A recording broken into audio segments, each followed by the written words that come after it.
집에서 영화를 볼 수 있게 해주겠다. 이 제작사들, 수많은 콘텐츠 제작사들을 쿠팡의 품 안에 넣을 수 있는 이런 지금 판을 깔고 있는 거예요. 사실 이거 상당히 좀 공격적인 겁니다.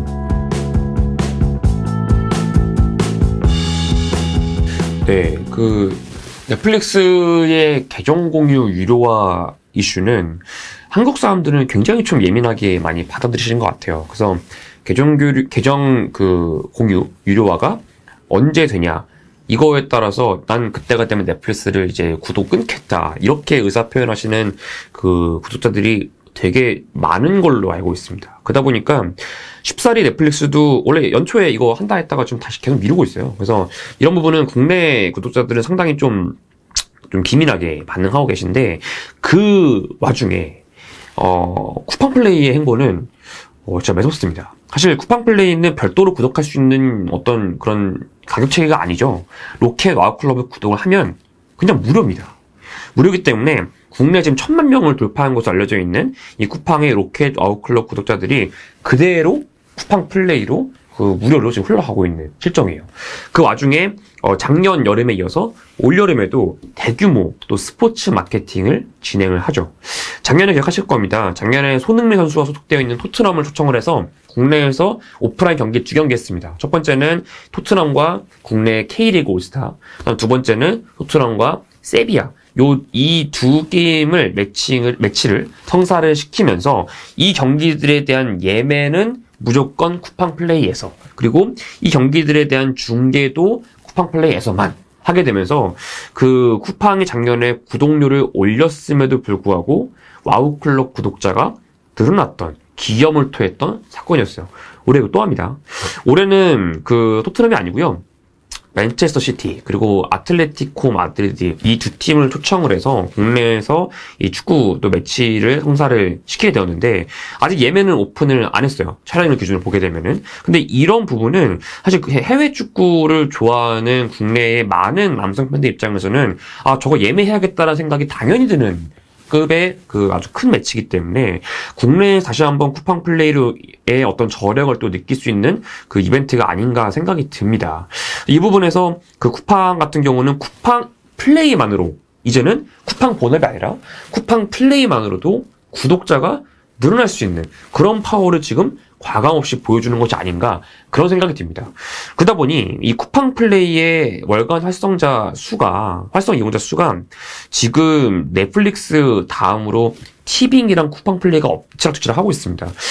넷플릭스가 대략 월간으로 한 1200만 명 넘게 나오는데, 지금 티빙이 한 450만 명, 지난 3월 기준, 쿠팡 플레이가 400만 명입니다. 티빙과 쿠팡 플레이 격차는 점점 줄어들고 있어요. 그래서 이 부분에서 이 쿠팡 플레이는 상당히 좀 매서운 어떤 플랫폼으로 바라보고 있고, 그 와중에 콘텐츠들도 꽤나 강력했죠. 대표적인 것이 아무래도 SNL, XNL이 맞겠죠. 작년부터 해서 또 이제 MZ 세대의 하나의 또 이제 밈으로 탄생하게 된 주현영이라는 캐릭터, 이런 부분들이 상당히 지금 쿠팡 플레이의 그 MAU에 상당히 좀 큰 공을 또 세우고 있던 게 있다 보니까, 그 맥락에서 이 쿠팡 플레이가 앞으로 오리지널 콘텐츠에 대한 개발과 발굴 그리고 투자, 이런 부분을 좀 더 공격적으로 할 수 있는 어떤 여지가 상당히 좀 열렸다라고 지금 바라보고 있습니다. 거기다가 지금 이 또 티빙이 또 군부를 막 떼고 있죠.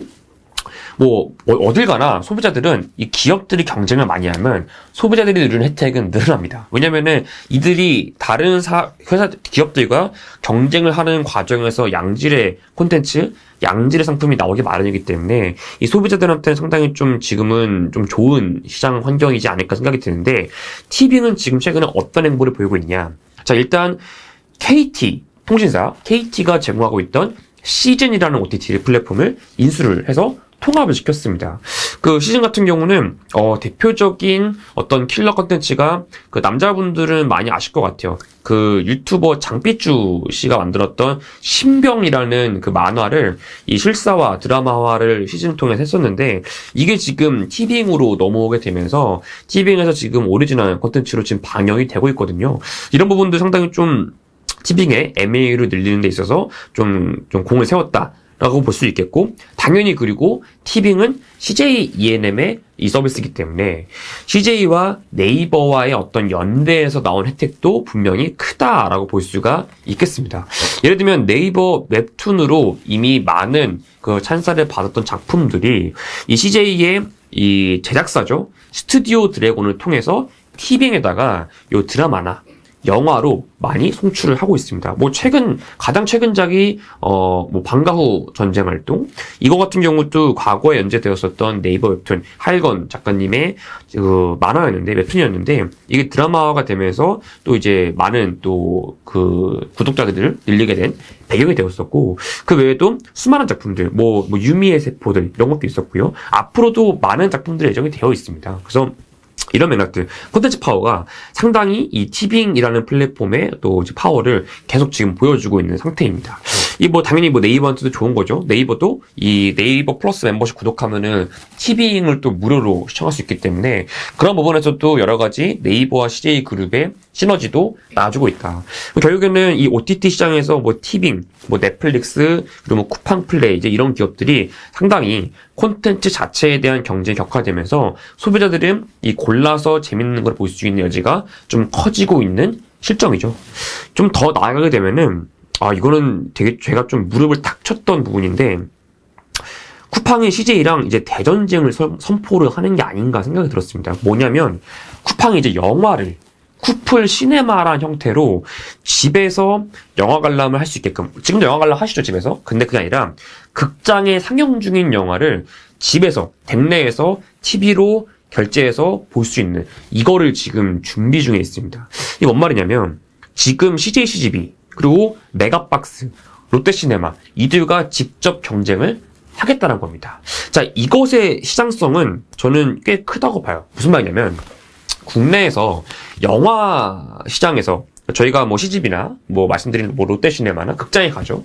극장에 가서 티켓을 사요. 10,000원이라 칩시다. 그러면은 이 10,000원의 비용에서 절반은 극장이 가져가고 절반은 배급사가 가져갑니다. 그리고 배급사에서는 영화의 흥행, 성적에 따라서 이 제작사한테 그 인센티브를 포함해서 이제 비용을 지급을 하게 되는데, 이 부분에서 배급사를 끼고 있는 이제 CJ ENM 같은 것도 있고요. 그렇지 않은 오로지 배급만 한 것도 있는데, 지금 이 가운데서 CJ 같은 경우는 극장도 있고 배급도 되고 제작도 되는. 근데 이거를 지금 쿠팡이 이 배급 쪽에서의 어떤 마진 나눠 먹는 거에서 쿠팡이 극장에서보다는 저렴한 가격에 집에서 영화를 볼 수 있게 해주겠다. 나는 이 제작사들, 수많은 콘텐츠 제작사들을 쿠팡의 품 안에 넣을 수 있는 이러한 지금 판을 깔고 있는 거예요. 사실 이거 상당히 좀 공격적인 겁니다.